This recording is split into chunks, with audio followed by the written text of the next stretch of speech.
Auzubillahiminash-shaytanir-rajeem. Bismillahir-rahmanir-rahim. Assalamu-alaikum wa rahmatullahi wa barakatuhu. Ji ayanu, pakhair agale, ni hao, chunashumme, washmale, ohaya gozaimasu, guten Morgen, hola, bonjour, privyet, kaifa hal? Hale shumma chatore, ahlan wa sahlan, marhaba, buna, mucho, gracias, swabia, bhalli kare, hosh and thank you very much everybody for tuning into PTV World. You're definitely watching World this morning alongside my very fantastic, amazing and well-learned colleague who happens to be Miss Maheen Jaffrey, and I happen to be Shahzad Hassan Khan, and we hope and pray that everybody out there is ready to kickstart their weekend day with us. First things first, hello Maheen, how are you doing today? Assalamu alaikum Shahzad, I'm doing perfectly well. What about you? Well, I think so far so good, alhamdulillah. I'm on top of my energy, and it's because of the fact that this weekend I made sure that I'm going to sleep enough, and I slept so much that it was really hard for me to fall asleep last night as well. And it took me a lot of sweet time to kind of fall back to sleep as well. But other than that, we hope and pray that everybody out there, ladies and gentlemen, is doing wonderfully well. And it is really important to actually wish and pray for the well-being of all of those people who are out there. So whether you are tuned into PT World or not, or whether, you know, whatever you're doing in your life, we pray and we hope that everybody out there is going to look after themselves and their loved ones as well. But yes, let me move on to Maheen. So Maheen, how was your weekend? So my what did you do? My weekend was HIIT? Great, yeah, I tried to fit in that, and finally I got my me time. Wow! And the beauty sleep that I needed the most. How did you get yourself your me time? Just the way, like, you know, I was free and I had kids to out of the room. Yes. Nobody. All right. Can you please look after the kids? Yes. You know, let me sleep. Yes, exactly. And other than that, I tried to bake a cake. Wow. Well, how was it? I have no doubts in my cooking skills, but when it came out of the oven, it looked like a cookie. It looked like a cookie? A huge cookie. I think it was overbaked or something.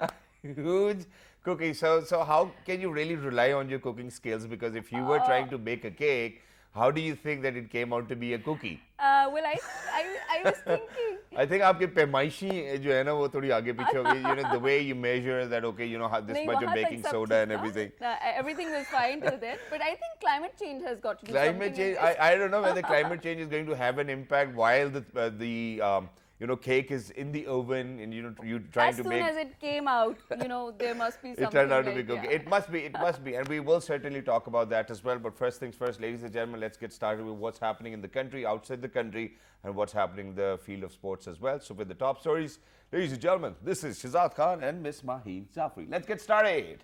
All right, first things first, ladies and gentlemen, Prime Minister Shehbaz Sharif Sahab has reinstated Dr. Saeed Akhtar as Chairman Pakistan Kidney and Liver Institute, Lahore, saying that previous regime even damaged national institutions to victimize political opponents. Addressing a news conference in Lahore, the Prime Minister said Imran Khan-led regime targeted the projects initiated by PMLN, which deprived the institutions of best professionals and affected service delivery to the public, which indeed is true.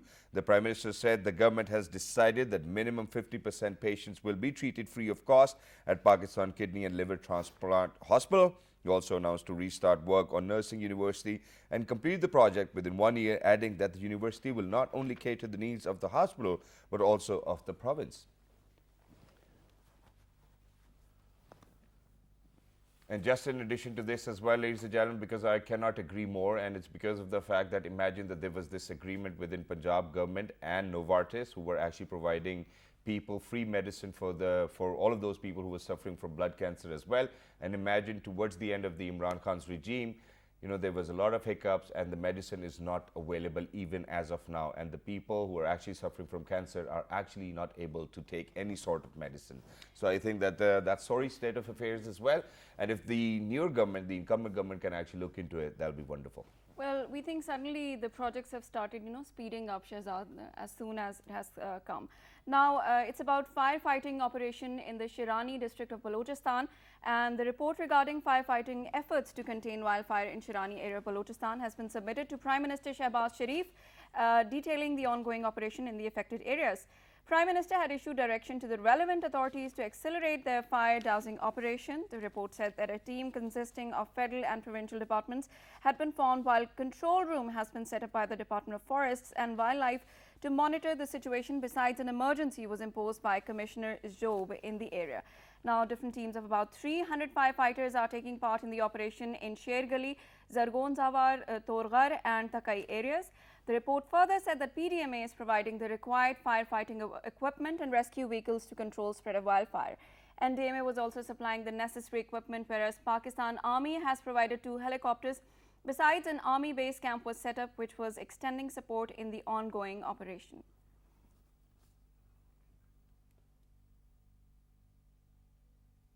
And today, later on, ladies and gentlemen, within the program, obviously, we are very lucky that we've been joined by somebody who will let us know the reason behind these fires within, or probably the wildfires within our forests as well. Is it climate change? Is it the heat wave?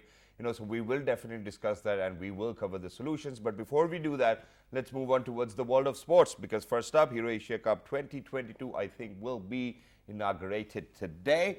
The Men's Hockey Asia Cup will burst into action today in Jakarta, Indonesia, with 8 teams in action. The participating teams are Pakistan, India, Malaysia, Korea, Japan, Oman, Bangladesh and Indonesia. The match will be played between India and Pakistan on opening day. The event takes on extra significance in the hockey calendar, as not only do the winners rightfully call themselves champions of Asia, but it's a qualifying event for the FIH Odisha Hockey Men's World Cup 2023, Bhubaneswar and Rourkela. This will be the 11th edition of the Men's Asia Cup. The first time the competition was held was back in 1982, when Pakistan won the first of 3 consecutive gold medals, beating India into second place on each occasion.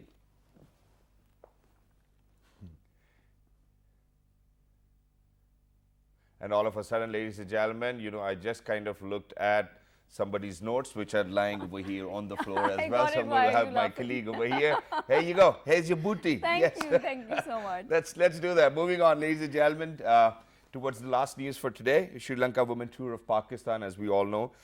Both teams hold practice sessions in Karachi. Pakistan and Sri Lanka women cricket teams hold practice session at Southern Club Ground in Karachi. Both teams take part in batting, bowling and fielding drills. Pakistan and Sri Lanka women will play 3 T20 Internationals and 3 One-Day Internationals in the series. The first T20 International of the series will be played on May 24th in Karachi. The second and third T20 will be played on 26th and 28th May respectively. The 3-match ODI series for the ICC Women's Championship will also be contested at the same venue on June 1st, 3rd and 5th. Sri Lanka women's cricket team is touring Pakistan for the first time to play a bilateral series. The team last visited the country in 2005 to compete in the Asia Cup. Wonderful. Wow, that's quite a news. So best of luck, Team Pakistan and Team Sri Lanka. Yeah, and the next news is about Rifa International University's 16th convocation. And Rifa International University's convocation was held at Jinnah Convention Centre, Islamabad. On the second day of the event, students from Management Sciences, Computing, Engineering and Applied Sciences and Social Sciences and Humanities awarded degrees. Among these students, 79 students received gold medals. Dr. Muhammad Amjad Saqib, Chairman Akhuwat Foundation, was chief guest. He awarded all gold medals and doctorate degrees. On the occasion, the chief guest, Dr. Muhammad Amjad Saqib, Chairman Akhuwat Foundation, said our youth can build Pakistan as a model society with their creative ideas and expertise in technical subjects. Professor Dr. Anis Ahmed, Vice Chancellor of Rifa International University, talked about Rifa International University's initiatives of introducing courses like family in the 21st century and played its role in making Pakistan a progressive but family-oriented society. Hanan Durrani was also awarded a Chancellor Gold Medal. And ladies and gentlemen, Hanan Durrani happens to be one of our producers from PTV World as well. A great guy, alhamdulillah. He does not believe in how big or small he is, but he is always destined towards some bigger goals in his life as well. And Hanan Durrani, we cannot be more proud of you as well, and for all of those other recipients of the gold medals as well. So congratulations to each and every one of you. I think it was wonderful. Now, very quickly, coming back to where we actually shared news where the firefighting operation is on. Ladies and gentlemen, imagine on an emergency basis, just yesterday on Sunday, 7 a.m. in the morning, Prime Minister Shahbaz Sharif Saab actually called on to all of those people who are responsible for forests and people who are actually involved in the firefighting operations as well, and a detailed brief report was given to him as well.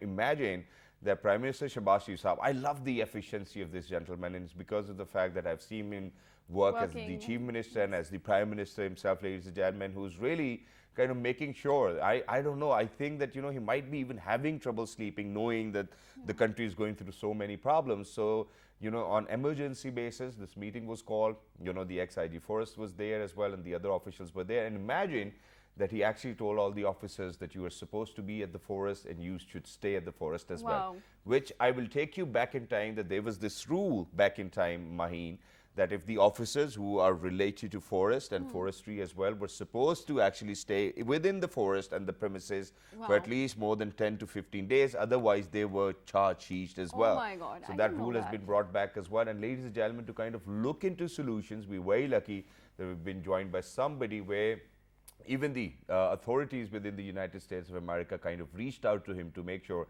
how to kind of get control over all of these wildfires as well. First of all, what are the reasons behind these wildfires as well? Is it climate change? Is it the heat wave? Or is it, or other reasons man-made man-made as well? reasons, yeah. Because ladies and gentlemen, it is going to have an impact on the biodiversity as well. It is going to have an impact on the flora and the fauna of that very region. And And our life 80% quality is and also 80% of the people actually rely on medicines from these plants within the rural areas and food supply as well. So to kind of talk about that, ladies and gentlemen, we're very lucky that we have been joined by somebody who I refer to as the former IG Forest. He is Dr. Syed Mahmood Nasir Saab. Hello sir, Assalamu alaikum. Good Assalamu morning. alaikum, Thank you. Good morning. Sir, thank you very much for joining us. It's an honor to have you over here. For a gentleman who lives in Pakistan, has served Pakistan as the IG Forest. It is wonderful. I take pride in it that even people or the authorities from USA reach out to you to kind of know that how about do we kind of get rid of contain the these fires. wildfires. But sir, first things first, what are the core reasons of these fires? Actually, we have to understand the limits of human knowledge. Don't ever think that we have reached the climax of knowledge. Okay. We haven't. The term ecosystem, ecology, they are just recent phenomena. They it's not more than 100 years, and these subjects are constantly under change. The current trend is mixing social anthropological sciences with biological sciences to understand the real problem, because biological sciences have not been able to control these problems at all. And these understand climate, this is one reason. Second thing to understand is that there are forest fires because there is a lot of combustible material inside the forest. How, sir? How? Now, this is a real intelligent question by a young man like you, and of course, a young lady like you. How? Going back to nature, nature has its own system. There is sunshine, there is rainfall, there is soil, vegetation comes, then come the carnivores, the herbivores, heron, hathi, they eat it, and then there are the carnivores which feed on these herbivores, and then there are the scavengers like vultures, and the cycle goes on. And for every system there is always a climax, and in like our case, death is the climax. And for a forest ecosystem, death is either through fire or through disease. But death doesn't mean the end of the story. It brings new life. cycle, new life. And whenever remember the famous case of Yellowstone National Park, when it was completely burned, a wise man advised them, don't do anything, let nature play its role. In some time, vegetation, fresh vegetation came, fresh herbivores came, wolves came back. And this happens. Now, why the frequency of fires is increasing? We have removed the herbivores. See the Margala Hills National Park. It was replaced by grazing by cattle, goats, sheep. And we, in our love for trees, we stopped all those grazing. Resultantly, there is a lot of combustible material. And then, because of grazing, the top, branches of grasses, nodes and internodes, grasses grow on nodes and internodes. If you don't cut the top grass, imagine your home lawn. If you don't mow it, after 2 years there will be nothing. So this is the same thing that happens in the forest. So either bring back grazing or bring back the wildlife. Exactly. That's By which you are obviously referring to that we kind of reinstore the ecosystem of the forest, right? Yes. Even if it's a relatively new term, but it's important. Because The example sir, you gave, I'm very sorry, but the example you gave, I've read the entire case study as well, where they had to bring back all of the wolves so that the ecosystem could actually revive and the forest did continue to live on as well. Please continue. the new term, because it's crafted by the NGOs. The new term is nature-based solutions. Nature-based solutions. That's the way out. Are these the only solutions as of now? Because for now, the fire is on. Yes. Now, when the fire is on, this specific fire, it's occurring at 10,500 feet above sea level, where it's impossible for humans to reach. So, you know, somebody lighting the fire is questionable unless proven by solid evidence. Now, this area is unreachable, this thick forest, and how the fire reached there, and how the firefighters would reach there. Yeah. And it's a very, you know, good solution that a big aircraft of the Iranian government has been brought in by this government. It has a capacity of 40,000 liters in few minutes. The existing helicopters cannot carry more than 5,000 liters. So this is like most likely going to solve it. There was some rainfall, little, but it didn't. If there is rain, it will go off on itself. And we certainly want that as well. And in addition to that, obviously 400 fireballs have been dropped as well. So smarter solutions have been thought about as well. But ladies and gentlemen, you know, for everybody who's out there, while I was researching, I actually got to the point because nobody knows how the fire actually was there in the first place as well. So I kind of got to know about firehawks as well, where there are these birds who actually intentionally put the forest on fire so that when all of those worms are going to come out, they're actually going to prey on that as well. Can that phenomena occur over here in Pakistan? A gift of this modern era of social media is that knowledge is made available to everybody, and negative knowledge is also there, and fiction is becoming, and there are many people who like these type of stories. So is it a story or is it happening? But this is for real. This is for real in US. At least in US does not or in exist over Pakistan, here. I don't know any bird which drops fire and you know. So due to, okay, let's come back to where you said that there's a lot of combustible material over there. So do you think that because the temperature actually was as high as 49.5 degrees centigrade somewhere in Jacobabad as well, do you think that can be the cause of fire? Of course, the fire in the pine forest, the needles of the pine contain turpentine oil, which is highly combustible. In some good time, in the 80s when I joined the forest department, we used to roam in the forest. Every forest of pine was, you know, harvesting resin and worth billions of dollars. And every 500 acres there was one resin coolie. He would look after the fire affairs because of his livelihood on that forest. Suddenly some stupid decision was made to stop resin harvesting without any precautionary measure. So what happened? All those trees with wounds to tap the resin were left like that, and resin started flowing into the floor, and there were huge fires. And by the way, most of our pines, especially the cheer pine, is fire tolerant. After the fire, nothing happens to it. Okay. All right. Wow. No, so we were talking about forest. Ideally, what is the percentage of forest in a country? One, and second, we already had 5% that has been depleted to 2%, and now we see fire all around the forest. So, what do you suggest? I'm always bad in mathematics. I believe in qualitative assessment than quantitative. Please be clear that this is also a pseudoscience that the minimum area under forest should be 25%. It's not Necessary. Not necessary, it's illogical. What determines the area under forest in any country is the rainfall. So the Amazon, nobody ever planted that trees, or the Congo basin, or even in Pakistan in the hills. Wherever there is more rainfall, there is different type of forest. Where there is less rainfall, Allah Ta'ala subhanahu, He has created a balance. Where there is very little rainfall, there are deserts. But even in deserts, there are ecosystems, and their life goes on. So converting grasslands, pastures into forests, as we are doing with the heavy investment in the past 3-4 years, converting them and putting in artificially water, and without water it won't, those trees won't grow, and not realizing that the bushes and the grasses are more important for the wildlife than trees, not in itself. every case. So we have to create a balance into it.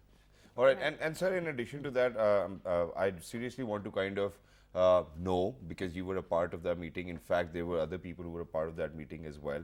And so on Sunday, on emergency basis. I was never a Okay, part. I you weren't. saw the minutes in the Okay, so social you media. saw the minutes. So imagine, that obviously I've been talking about it and I've seen it for myself as well, that, in history, I have never seen such an efficient and an effective Prime Minister of the country himself. And this is due credit's due where it's due as well. And, credit goes out to Prime Minister Shahbaz Sharif Saab as well, where on emergency basis, this meeting was called on Sunday, 7 a.m. in the morning. Would you mind discussing what actually happened within the meeting and then what was the outcome? Because you read the minutes. I can see the image. Very brilliant decisions are taken, and I am very hopeful in the next ones more effective decisions will be taken. Imagine if you are planting 10 billion trees. True. If the cost of one plant is 10 rupees, so it's 100 billion rupees. True. Or 100 billion. Yes. But it's not 10 rupees per plant, it's almost 50 to 100 rupees. 100 billion rupees you are investing. So how much paperwork is needed, how many meetings are needed, and don't blame the forest officers. They have to attend meeting in provincial headquarters, audit, pre-audit, NAB, anti-corruption, planning department, release of funds and Making things it like difficult for them to and work. nature does not follow the cycle of the planning commission of release of funds. Rainfall sometimes comes in June and the budget is not released. The old system of pre-audit, giving liberty, trust your forest officers, select the best ones, give them good playing liberty, and then if they don't perform, then hang them. But if you are taking them full time in meetings, don't expect they will spend time in the firefighting in the forest, and firefighting is just one aspect. It takes years and years of planning in advance so that fires would never come. True. And sir, in addition to that, I think you've highlighted a very important point, because for all of those people who are the decision makers of this country, ladies and gentlemen, seriously, whenever you go to any government institution and you take a file, you put it right next to an officer, the only thing they're going to write on the file is as per rule. How do you think that the institutions are going to work if only you will not use your brain and pen, where you will only continue to write as per rule, as per rule? Imagine if the rules were made back in 1960s, the times have changed now. I think people who really need to be on these authoritative posts are, or should be, the people who really know how to use their brain, how to use their human resource, rather than writing as per rule. What you really need to do is look into the matter and decide for yourself, which is why you're over there as well. But sir, very quickly. Let me give a brief comment. The rules of the 60s or even 1860s, they were much better. All right. I can quote one rule. It's a circular of Mia Rafi, classical example. Because sometimes the budget is delayed, sometimes the monsoon is early. So there is a circular that a DFO, assuming that he will have a budget of last year, 75% he can just go and spend depending on the so it's still better than writing as per rules, sir, I think. That was the rule, and I, as a young officer, had been practicing it. Mashallah. Seeing it, that rainfall has come, budget has not come, just go and avail it. But now, with this much, I am very hopeful that with this our practical approach that is now coming, inshallah, things will be much better. So what I was trying to refer to was that we need decision makers. Rather, we keep on holding our decisions and not taking them on time, which definitely result in not a very positive impact as well. But sir, very quickly towards the end of this segment, First of all, what solutions do you have in your mind? And number two, what I wanted to mention was about this PMLN's project where, you know, people in Thal were given incentives to plant, and now, alhamdulillah, 3 lakh acres of land has been covered with bee plantation as I well. wish we could show it through Google Maps. Yep. We will 20 try. years ago, when the present Prime Minister was Chief Minister of Punjab, I was serving in the field at that time. 25 years ago, small projects were started in giving incentives to a few farmers. Then that was stopped. Now, the multiplier effect is in the ground. 300,000 acres of new tree plantation has come up. Not a single penny is being spent by the government. So nobody had to go to NAB, nobody had to go to any other place as well. Our objective is to increase the forest cover by any means, and if it is coming for free or at a shoestring, why not? And sir, very quickly towards the end of this segment, what are the responsibilities of IG Forest and for all of those people who work for forests as well? Very Under such intelligent. conditions. The classical, Example. the rules define the role of the Inspector General of Forests. It's a post which is coming continuously since 1860s. If you visit the office of the IGF here or in Delhi, all those officers who were there, initially they were Germans, because the British never knew forestry. So they imported Germans, Schlich, Brandes, and 1947, Pakistan's first IG came, and then the second. He is a man who has worked in the field, in the trenches, and sitting here, the rule defined in the forest manual is that he will advise the government when asked for. He is not going to interfere in the affairs of the provinces, and he is allowed to visit the forests whenever he wishes. And the third thing is, it's a rule that all provinces will send their annual reports, annual chapters, where everything is covered to the IGF sub. He will just analyze. All right. Unfortunately, in the provinces, because of this PC1 and PSDP and planning commissions and audit officers, so much involvement, they are forgetting developing their classical forestry models. In India, it's operational. All right, but thank you very much, Dr. Mahmood Nasir Saab, ex-IG Forest, for being with us, and Thank it you was very lovely much, to be sir. in conversation with you. And thank you very much for sharing so much knowledge, which, ladies and gentlemen, is definitely hard to find over social media or different platforms as well. It really needs to come from experience. Thank you very much, sir, once again, highly indebted. And for everybody who's out there, ladies and gentlemen, when we see such wildfires, obviously the biodiversity has an impact, the ecosystem does have an impact, and that too a negative one. And imagine where 80% of the population of the rural areas is dependent on food from such places or medicines from such places. It will definitely make the livelihood of those people a little more difficult. We will be talking about the biodiversity as well. It's because of the fact that on Sunday it was International Biodiversity Day. We'll talk about the theme as well. But after a short break, don't go anywhere. We will be right back. Good morning.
everyone, welcome back. Before going to the break, we were talking about how to control or contain the forest fires that are ravaging the country.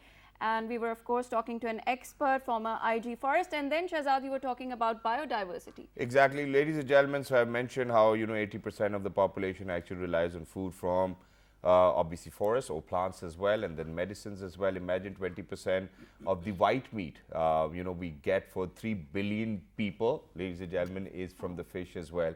Imagine that, when we talk about pandemics like coronaviruses, we get solutions for such pandemics from biodiversity at the same time. But we do have experts over here in the house. But before we kind of introduce them, we have something for you to kind of take a good look at.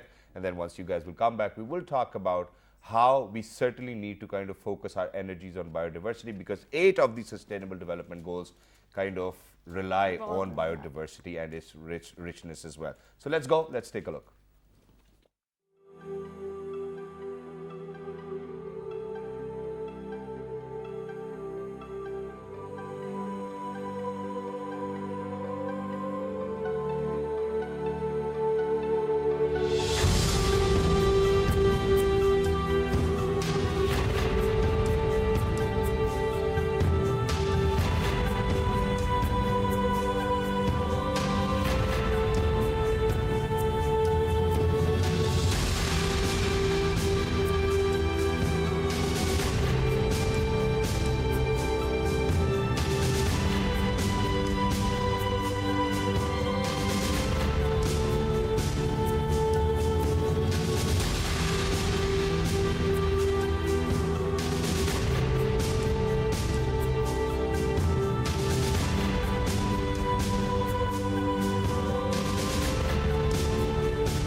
Right, ladies and gentlemen, first of all, I would love to congratulate my team for such a wonderful filler as well. This year around, ladies and gentlemen, when we talk about International Biodiversity Day, the theme happens to be building a shared future for all life as well, where we talk about each and every one. Ladies and gentlemen, may it be the flora, may it be the fauna, may it be the animals, may it be the humans, everybody needs to come together. And we talk about the importance. Yes, because civilizations, ladies and gentlemen, are built on biodiversity as well. And to kind of talk about that, we're very lucky that we've been joined by somebody who happens to be an expert. I like him.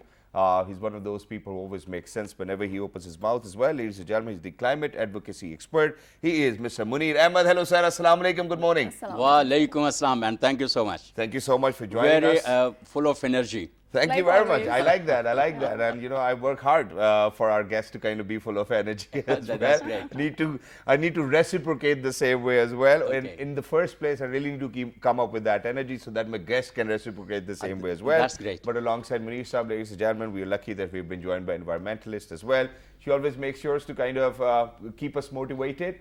She always comments in a way where, you do draw a lot of motivation from her comments as well. She is Ms. Noreen Fatma. Hello, assalamu alaikum. Good morning. Hello and assalamu alaikum everyone, and a very good morning to you as well. Thank you very much for joining us. First things first, Munir Saab, moving on to you. Why do you think biodiversity is important? Why should we focus on that? Okay. Diversity, as you know, is very important. For example, if you go to buy a bouquet, would you like to have a unicolor flowers or a bouquet having a mix of everything? Diversity. Yeah. And again, we talk about cultural diversity. Why that is important? Because different cultures. So if we apply these two things onto the diversity of biological in the environment, that is very important. True. First, they all have their own colors that contribute to the health of environment, and that is very important.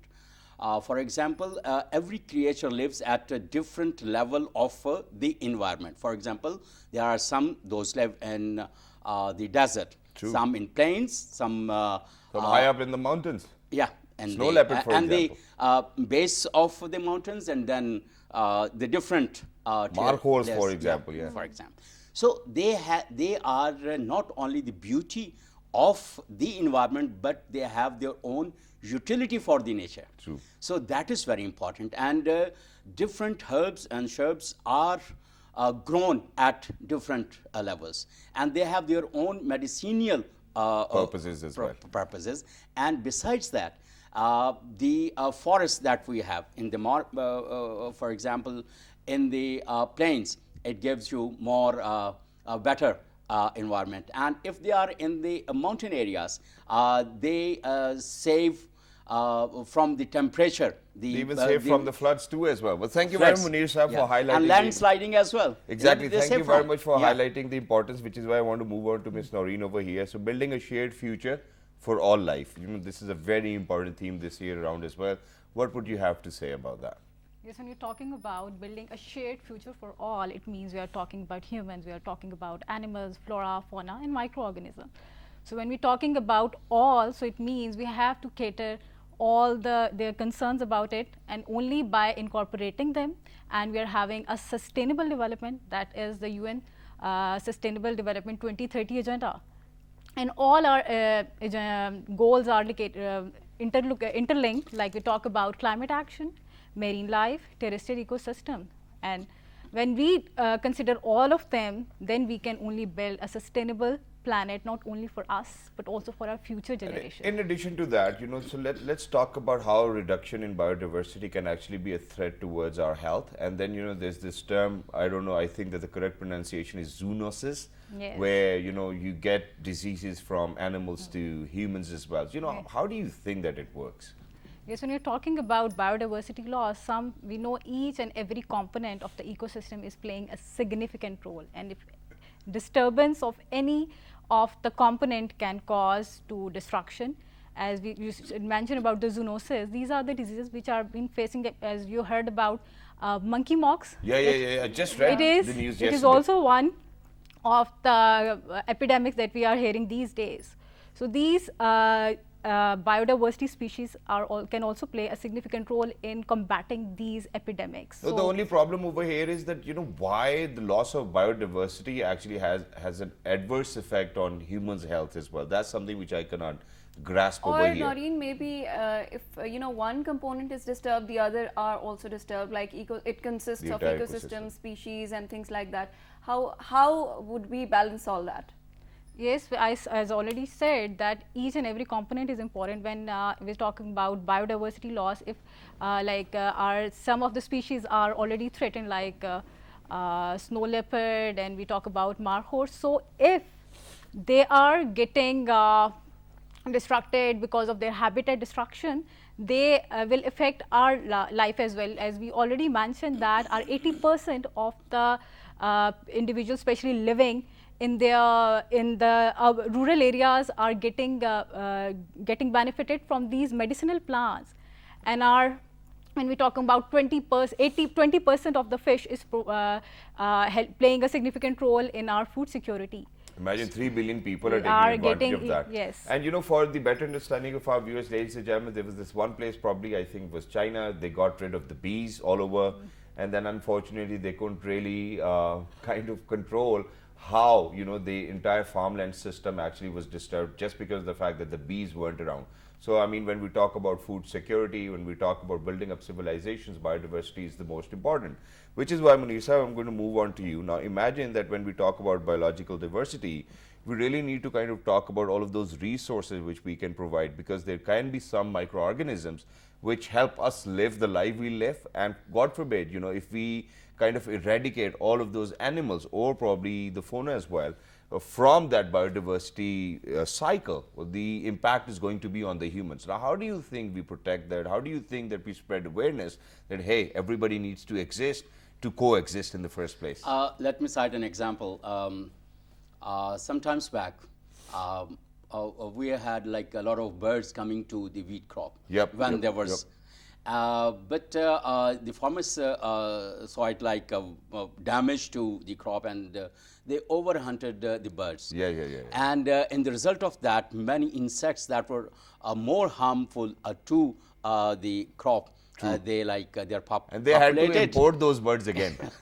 I remember that one. So that is the one sort of thing that is very important. For example, like if you have more flora and fauna around, you will have more water. And that is why we also are greening our desert. Even in Cholistan, you might have seen in the recent years, they have grown different crops, and they brought water, despite like there is a drought. But those areas which have been, cultivated for different crops, they are more prosperous and their local temperature is much better. So everything is interlinked with each other. And for example, like if we have more water resources, definitely we have a wonderful environment around us, and we can also have a different type of resources, and they really emerge as a very treasure for us. Exactly. And you know, our survival, ladies and gentlemen, relies on that. Imagine, so we have been talking about water scarcity, and you know, in Pakistan, you know, we're blessed with all sorts of seasons. So imagine that, you know, once in a year we will certainly experience flash floods, and a lot of obviously livestock is being lost as well, even though that the advisory is being published. But people certainly think that, okay, you know, the flash flood might not come. But those flash floods, ladies and gentlemen, are important for the underground water recharge. Now, that's something which people do not understand, that throughout the year, the dams cannot actually provide us water. It's going to be the underground water recharge. So imagine, such are the examples. Now, people really need to be well aware of all of these things. Can I add one thing more? The loss of biodiversity on the mountains have caused fast melting of glaciers, and they are, you know, we are getting, you know, more glow phenomena is erupting, and recently we have seen Shishpar glow, and that is one of, and because of loss of diversity, the glacier melt, and the lakes outburst will again cause problems. So Noreen, coming back to you, like we were saying that because of all these problems, these are exacerbating climate change or melting of glaciers, whatever. How can a normal person, you know, take measures to stop from destroying, you know, biodiversity in all this? And do you think climate change has an impact on kind of reducing biodiversity?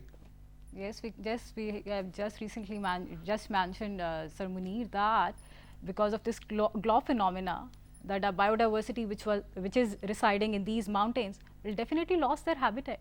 And it is affecting their species as well. And when we are talking, and we have already witnessed heat wave this year. This was supposed to happen normally it happens in June, July. And last time it was happened in Karachi in 2015. Yes. But now we already can witness the impacts of climate change, and water scarcity is the most important issue that we are already facing, and even the entire cultivation cycle is actually been exactly our crops it is affecting our food security as well. True. So one of the important action that we need to take care is water storage, and you mentioned about recharge. So Recharge Pakistan is an initiative taken by the Ministry of Climate Change and some organizations including WWF. So it's a phenomenon in which what we are taking is, in adaptation measures of climate change, what we are doing is we are storing the flood water so that we can store it and utilize it in an effective manner. Exactly. And see, imagine that, you know, even before I did shows, you know, I kind of wanted to read about it myself as well, and this kind of helped me open up my eyes that, hey, it's not just the dams which we need. Obviously, we might need them to store water, but it's the underground water recharge as well. And in addition to that, towards the end, how do you think we come up with massive awareness campaigns where people understand? Because I'm so sad that I haven't eaten a single mango even as of now, because they're saying that the mangoes aren't doing really very well because of climate change. So how do we do that? How do we protect it? So what we need to do there, that's why we are actually celebrating these days. The reason behind organizing and celebrating these days is to create awareness among our masses, especially our university students, our younger generation, that what important role our biodiversity is playing and what challenges we are facing in solving the solutions of these biodiversity issues. What we need to do is to introduce Biodiversity Week. I was the one who was nominated from Pakistan, and I attended the biodiversity workshop back in 2017. It was a 1-week whole program in which we had some advocacy sessions. We visited different national parks, different biodiversity places. What we learned, how we can take our part in realizing the significance of these biodiversity assets and what we can do in having a healthy ecosystem. Right. Wow. So we need to create awareness among all masses. That's wonderful, which is why towards the end, Munir Sahab, you know, if there's any message for people out there, please go ahead, look into the camera and say whatever you feel like. Thank you so much. I think global warming is being caused by the over emissions that we are emitting from burning of fossil industry fuels, and yes. from vehicles, from home appliances. We need to reduce consumption, and the reduction in the consumption will reduce production, and like that way the emissions, and we have also signed last year net zero emissions, and perhaps we need to work more on reducing our consumption, and that would ultimately, and secondly, we also need to reduce the use of vehicles, and we need to get our vehicles adjusted accordingly, that it should not emit more than a certain, and we have seen a smoke emitting. And the third most important thing, that is for the industry, they need to be more environment friendly. If we keep on reducing our carbon emissions, certainly that would impact the environment in a positive way. And secondly, we also need to enhance green initiatives, and that would improve conditions locally, and that's how we can combat the climate change impact on our flora and fauna and our lives, and improving environmental conditions would help us to. Thank you very much, Munir Sahab. Thank you Thank you very very much much. for the wonderful messages. Thank you very much, Noreen, for being with us. It was lovely to be in conversation. Since we're short on time, ladies and gentlemen, please make sure that you put in your hard work in making sure that you we have sustainable biodiversity amongst as well. Till the next time, look after yourselves. And yeah, 1, 2, 3. Good morning.